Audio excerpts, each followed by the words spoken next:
রক্ষাকালী বিসর্জনের সময় এই মাকে সকাল থেকে তৈরি করা হয়, রাতে পুজো হয়, আবার রাতেই বিসর্জন হয়ে যায়।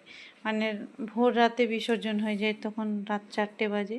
পুজো হচ্ছে সারা রাত। আমার দুয়ারটাতেই রক্ষাকালী পুজো হয়। এই মা খুব জাগ্রত, কারণ আজ 25-26 বছর ধরে এখানে একটা বেদি ছিল। একবার না দুবার পুজো হয়েছিল, তারপর আর পুজোই হতো না। আমরা এতদিন ধরে দেখছি কোনো দিন পুজো হয়নি। তবে একজন ভদ্রমহিলাকে স্বপ্ন দিয়ে মা পুজো নিচ্ছেন। আজ 3 বছর ওই ভদ্রমহিলা পুজো করলো, তারপর জমিদাররা নিয়ে নিল। জমিদারদেরও জায়গাটা ছিল বলে এখন আজ 5 বছর পুজো হচ্ছে। পুরো স্বপ্ন দিয়ে মা পুজো নিচ্ছেন, মানে বুঝতেই পারছো কতটা জাগ্রত।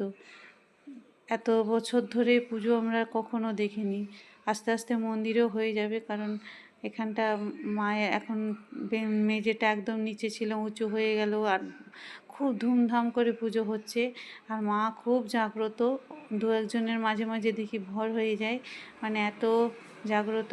মা যখন নিজে পুজো নিচ্ছে, তখন স্বপ্ন দিয়ে পুজো নিচ্ছে, তখন বুঝতেই পারছো কতটা মা জাগ্রত।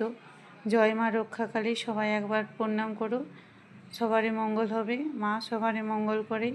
জয় মা রক্ষাকালী, সবারই মঙ্গল করো মা, সবাইকে ভালো রেখো, সুস্থ রেখো। জয় মা রক্ষাকালী, জয় মা রক্ষাকালী।